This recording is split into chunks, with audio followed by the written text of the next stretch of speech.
The Shark Deck.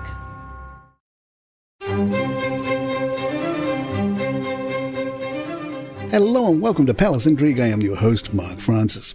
Royal fans are wondering if Sophie told off Princess Charlotte during Trooping the Colour. The Independent reports at one point during the celebratory occasion, the cameras captured an interaction between Princess Charlotte and her great-aunt Sophie.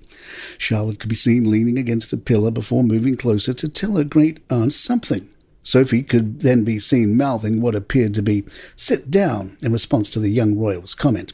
One person tweeted while another one said, "Love how Charlotte is getting told off here and to sit down." Others suggested that Sophie did not direct Princess Charlotte to sit, but was instead telling the 8-year-old that it was allowed, something was happening now. The Daily Beast took another look at this week's Meghan to Dior rumours, writing, although both Dior and Harry and Meghan's people have been quick to cast doubt on the reports, Dior are said to be nonplussed by the reports, and Harry's team have said they are not true. The notion of the most rarefied name in fashion hiring the Sussexes is unsurprisingly still a heady prospect. Harry, it has been suggested, may have laid some groundwork for the segue from broadcasting to fashion when he wore a Dior suit to the coronation of his father this year.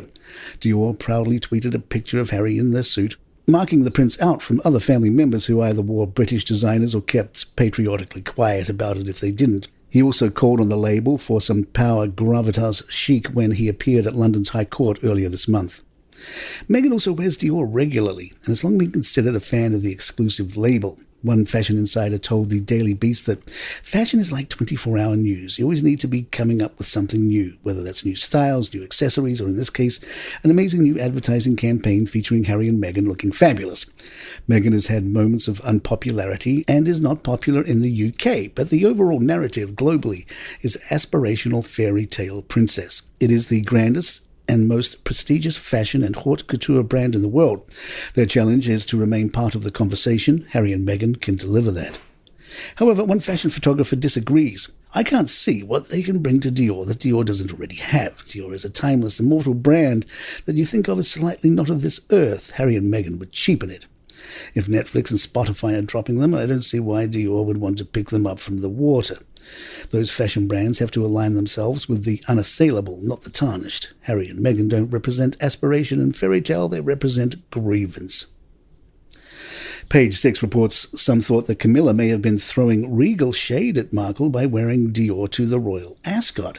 A source told Page 6 the gossip in the royal enclosure at the royal ascot was how happy everyone was that Meghan and Harry weren't there. Camilla's friends say she remains furious at Harry and Meghan. Camilla tells Charles that they make her uncomfortable and Charles loves her unconditionally. He made her queen and will choose her well-being over them every time. Camilla knows not to go too far as Charles still loves Harry. Everyone blames Meghan for the entire mess. Today at Ascot proved the people love her and she won't risk ruining it by engaging with Harry and Meghan. That story lines up with this one from the Daily Beast, who quote a friend of Camilla's, "How does she get past that? It's the one thing to call your stepmother a bitch privately or in a family argument, but to put it in a book which is catching up with the Bible on sales. I think Harry knew exactly what he was doing and the result is predictable. Charles loves Camilla. He made her queen. He doesn't react very well to criticism of her." Palace Intrigue will be right back. I'm Kate. And I'm Corinne. We host the podcast Pop Fiction Women, where we deep dive into the best books, TV, and movies, as well as the women creating them. So who are we? Corinne is a lawyer who worked on Wall Street. She loves psychological thrillers that keep her guessing and has a soft spot for messy women trying to break cycles of addiction and self-sabotage. And Kate is a litigator who worked at some of the top international law firms. She loves romantic comedies that keep her swooning and has a soft spot for the ice queens who learn to let their heart lead over their heads. We cover a range of content like When Harry Met Sally, Fleabag, Yellow Jackets, Normal People, and Tell Me Lies. And we also interview your favorite authors like Emily Giffin, Tia Williams, and Rebecca Searle. Where we always ask the most important question of all, what's your sign? Subscribe or follow Pop Fiction Women wherever you get podcasts.